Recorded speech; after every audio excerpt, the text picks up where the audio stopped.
What up, y'all? It's your man, Abuamerican. I get asked odd questions, sometimes about women, sometimes about men, sometimes about relationships, sometimes about cooking. So I was asked about my banana pancakes. So what you'll need is, and we're missing an ingredient, hold on, is 2 bananas. The more ripe, the better. And when I mean ripe, I mean they're like soft and like squishy, almost to where they're almost black inside, because it's just an aroma thing and they smell stronger, and so the flavor comes out better in the pancakes after you cook it. Some what is this in cinnamon in English? Vanilla extract, baking powder, 2 eggs, flour, and sugar. You'll need a couple bowls. So, some of this being fast forward, we're gonna do the bananas now. And just for a note, I don't know if you saw this, but just peel the bananas from the bottom. They open better. You don't damage the banana so much, and yeah, it just works better all around. Pop off that little ugly thing right there. It doesn't taste good. So we're gonna need a banana and a half. You can just break it. Use this half because it got squishy.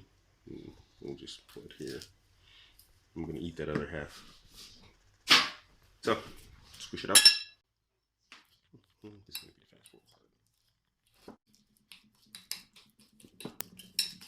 Okay, so now this is where you add the cinnamon. You don't want to add the cinnamon.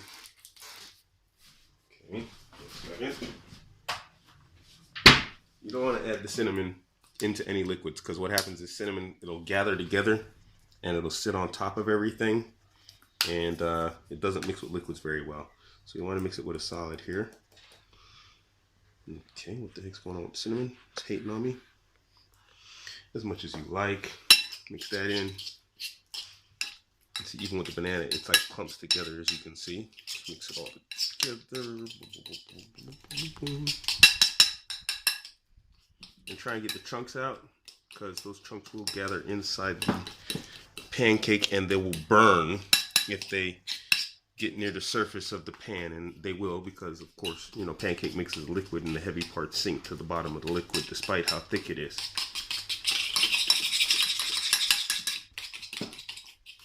Alrighty. Now, next, take our flour. I prefer like a different type of flour, but that's all I got. Don't know how many pancakes you want to make, but I got a house full of people, so I'm gonna put a whole bunch in there. That's quite a bit of flour. And I forgot the milk. We need milk too. Now I use 2 eggs. And if you watched my earlier video from a few years ago, I showed you how to make protein pancakes. You want to use fewer eggs in protein pancake, as opposed to more.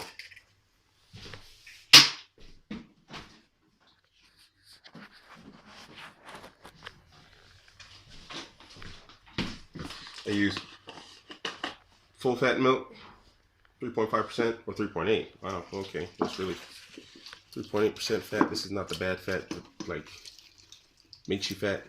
It's the good fat that's needed for hormone production and regulation and brain function.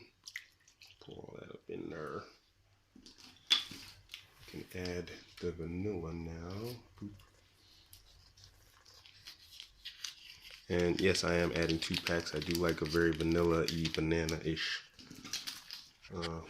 flavored pancakes. Tastes really good. Squeeze it out because you can see it gets pasty inside there.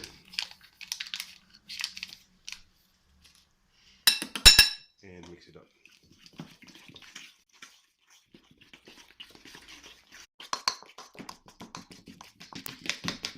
And as my daughter, who is filming, can tell you, this right now has an excellent smell. It smells amazing, that vanilla smell. Yep. Add in your bananas, and cinnamon.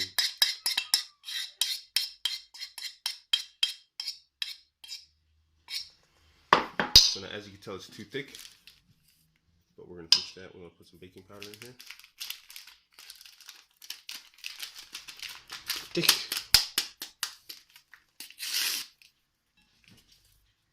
We don't want to add the whole pack because baking powder actually has a very salty type flavor. and it can taste pretty nasty if you add too much. I'm just gonna put about, and no, I don't do measurements. I don't do measurements on anything with this stuff. I just do it by eye. It's a lot of practice.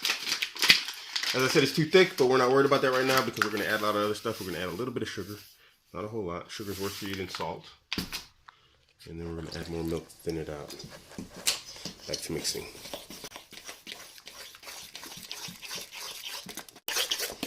And as you can see, it's lumpy. That's the bananas.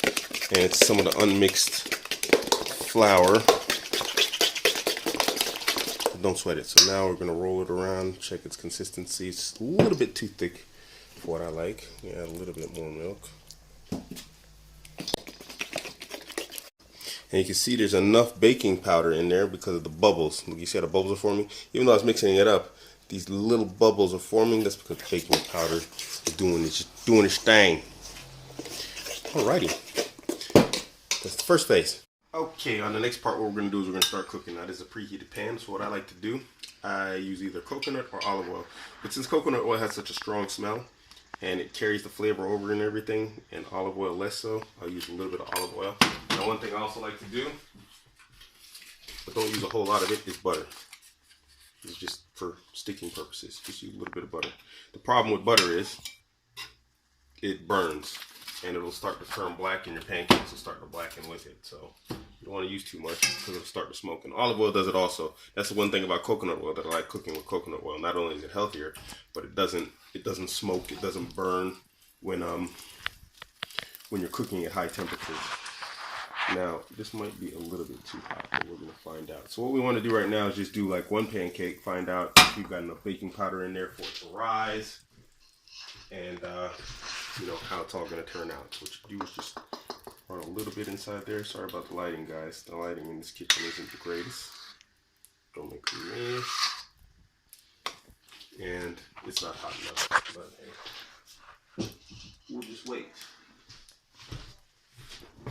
So I can see right now, even with heat applied, there's not enough baking powder inside there because the edges aren't rising. Even with this amount of heat, it should be rising a little bit more. So while that's filming, I'm going to put baking powder in there.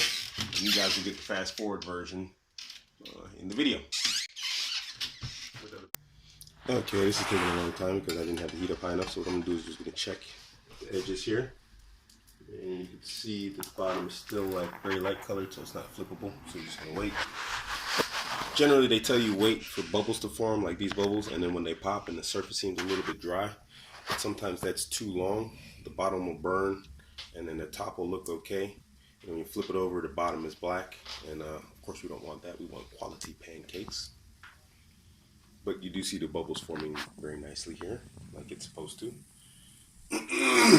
Now, just in case you want to know, yes, someone who did eat my pancakes asked me for the recipe here, so this is why you're getting this, dear YouTube. That's my son's foot in the background. He smells the pancakes. They smell good. He's hunting for food. The natural hunter is coming out. So now that it's bubbling more, we're going to check again. See the color's getting nicer, just a little bit longer. And you don't want to do that too much because then when you flip it, the nice bubble pattern that you get, the classic pancake bubble pattern, will disappear. That's more optics than it is about flavor. You know, we don't want to burn it, but at the same time, you want them to look nice. You know, you want your food to be appealing. How would it be if you went to a restaurant and they just sort of slapped everything on the plate haphazardly, threw the vegetables on top of your steak, you know, the mashed potatoes are hanging off the edge of the plate. And so, you know, presentation is a lot. So now to help flip, I use the whole pan. Boom. There you go. Now that oily sheen, don't worry about that. That's the butter, you know, makes it taste nice and tasty. Of course, this side doesn't need a whole lot, you know, so what we're going to do is we're going to grab a plate. Banging some noise here. Wait. Plate ready. And then what I like to do, it's not necessary, but I just break it free, slide it around a bit, and give some pressure. Because like what happens is you see the edges peel up here and then they don't get cooked. And then you got like doughy edges, so I just give it a nice little push around the edges. You can flip it and take a look at this point. You see the color's nice. Got the nice little map, topographical map color. I'm gonna leave it a little bit longer. And why I do that? I added more baking powder, and you see the bubbles? It's been sitting for a while. So now you see this is what's going to happen in the pan. So I should have actually just put the whole pack in. I ended up putting the rest of the pack in, so just put one package of baking powder in there. That pancake on the pan is finished. Then take that baby out. Boom, slap it on the plate. Rinse and repeat. Now we're not going to need a whole lot more oil. I'm not going to put butter in this one because it's very hot. That's actually too much oil. You know, I'm just going to shake it around the pan. That's too much. But fine, it works, whatever. And rinse and repeat. Try and pour them a little bit prettier than that. And you see how it's like all funky shaped because I landed on the edge. And I don't make small pancakes. I make massive pancakes. There's no need. You know, why make 10 pancakes when, you know, everybody's going to get 2. You can make 1 pancake and everybody will eat 1. And it'll just be 1 big pancake.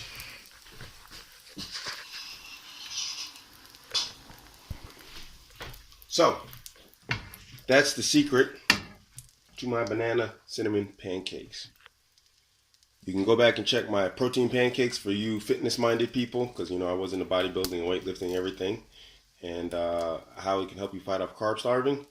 But if you want to get your carbs, you got a glycemic carbohydrate, which is bananas. You know, you got your carbohydrates from the bread dough stuff here. It's your man Abuamerican. Catch me on Instagram, Twitter, and Facebook, all at Abuamerican. I'm out. So here's the finished product. Oh, that's good. Oh, that's good. I'm just messing with y'all.